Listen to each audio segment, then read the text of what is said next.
कभी सोचा है आपने आपका एसी कैसे काम करता है, कैसे आपके कमरे को वो ठंडा करता है? चलिए मैं बताता हूं। किसी भी एसी में मेनली 4 पार्ट होते हैं, एक कंप्रेसर, कंडेंसर, एक्सपेंशन वाल्व और इवेपोरेटर। कंप्रेसर का काम है गैस को कंप्रेस करना, जो एसी के अंदर गैस होती है जिसे रेफ्रिजरेंट भी बोला जाता है। कंप्रेसर का काम है उस रेफ्रिजरेंट गैस को कंप्रेस करना, जिससे उस गैस का प्रेशर और टेम्परेचर दोनों बहुत ज्यादा हाई हो जाते हैं, यानी बहुत ज्यादा गर्म हो जाती है वो गैस। उसके बाद ये हाई प्रेशर गैस जाती है कंडेंसर कॉइल में, जहां पर एक पंखा लगा होता है उसका हीट रिलीज करने के लिए।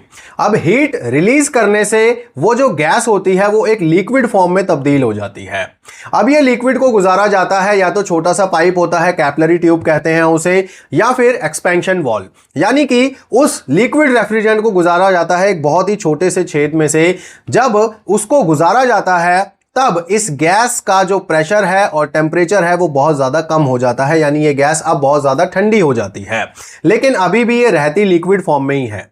अब ये एक्सपेंशन वाल्व के बाद ठंडा लिक्विड रेफ्रिजरेंट जो है ये जाता है इवेपोरेटर कॉइल में, और अब कमरे की हवा में जो गर्मी है उसको एब्जॉर्ब करता है और इस रेफ्रिजरेंट को दोबारा से लिक्विड फॉर्म में से दोबारा से गैस फॉर्म में बदल देता है।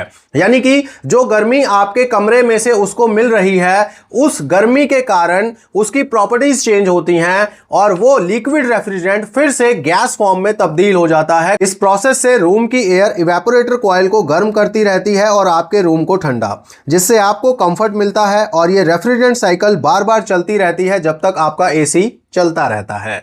तो होप सो आपको समझ आ गया होगा कि आपका एसी कैसे काम करता है। जुड़े रहिए, ऐसी ही नॉलेजेबल वीडियोस अब आने वाली हैं चैनल के ऊपर जो आपकी नॉलेज को बहुत ज्यादा एडवांस कर देंगी।